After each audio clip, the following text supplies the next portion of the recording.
सुगंधा कह रही है, बाबा आपके नेत्र खुले हैं, आपके नेत्र खुले हैं बाबा, आप मुझे बताएं मैं कौन से महीने से 16 सोमवार के व्रत प्रारंभ करूं, उसका विधान क्या है, क्या विधान। कहा भगवान वर्णन करे। ऋषियों ने कहा सुनो सुगंधा,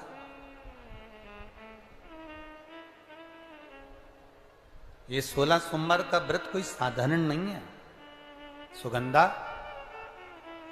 संतान की प्राप्ति के लिए अगर 16 सोमवार का व्रत उठाया जाता है तो श्रावण के पहले सोमवार से उठाया जाता है। कब से उठाना चाहिए? श्रावण का पहला सोमवार।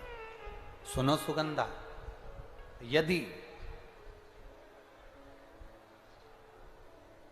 कोई विशेष बीमारी हो गई, बहुत रोग हो गया, तकलीफों में जिंदगी चल रही हो, बहुत कष्टप्रद जीवन चल रहा है, तो बैसाख के महीने के पहले सोमवार से 16 सोमवार का व्रत उठाना चाहिए।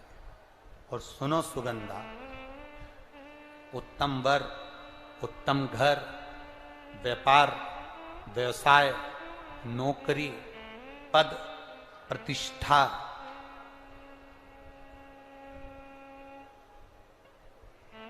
के लिए अगर हमें व्रत करना है तो मार्गशीर्ष मास का पहला सोमवार से इस व्रत को प्रारंभ कर देना चाहिए। मार्गशीर्ष मास का पहला जो सोमवार हो उसमें इस व्रत को प्रारंभ कर लो।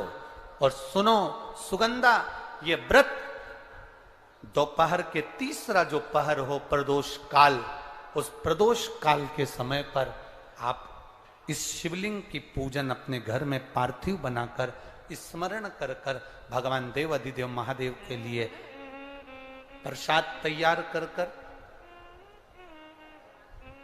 आप जिस भाव से भगवान शंकर का आटा सेक कर या चूरमा बनाकर या मलिदा बनाकर जो भी आप बना रहे हैं, उससे 3 हिस्से प्रसाद के इस 16 सोमवार के व्रत में भी होते हैं। कितने हिस्से होते हैं?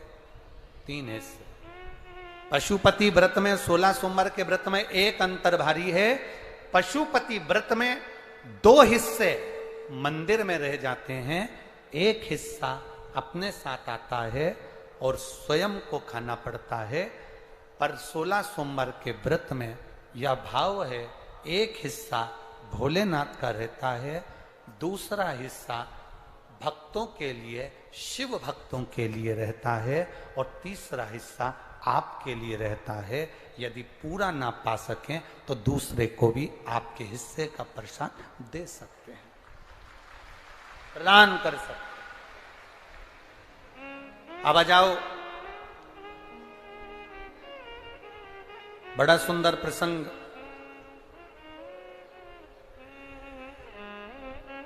नरसिंह पुराण का आता है।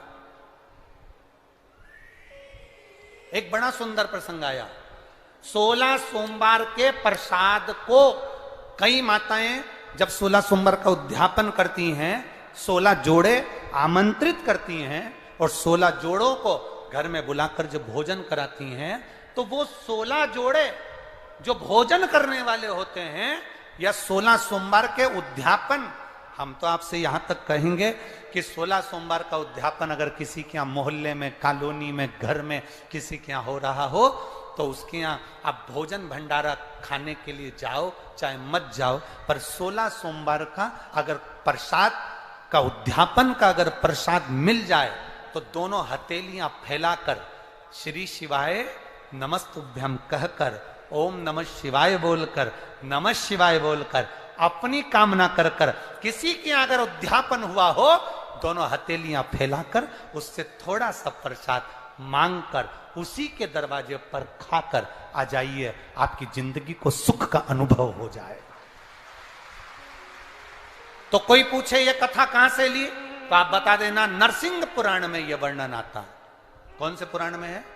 नरसिंह पुराण में वर्णन आया कि एक बहुरोमा नाम का एक दैत्य था, एक असुर बहुरोमा।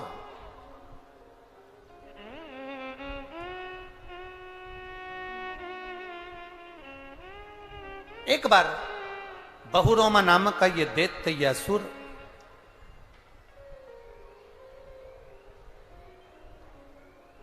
मार्ग से निकल कर जा रहा था और किसी एक ऋषिवर ने, एक गुरु ने, एक संत ने उस बहुरोमा दैत्य को देखा। नरसिंह पुराण का चरित्र।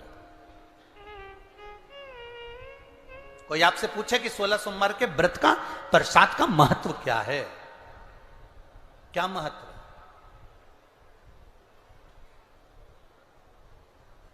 बहुत ध्यान देना, यहां पे माताएं पशुपति व्रत करती हैं। पशुपति व्रत अगर आप लोग करते हैं तो उसके 2 हिस्से मंदिर में छूटते हैं प्रसाद के। बोलो री जी हाँ, सही है। मंदिर में आप जो प्रसाद के 2 हिस्से छोड़कर आती हो, बहुत सारी माताएं व्रत करती है और वहां प्रसाद के हिस्से रखे रहते हैं।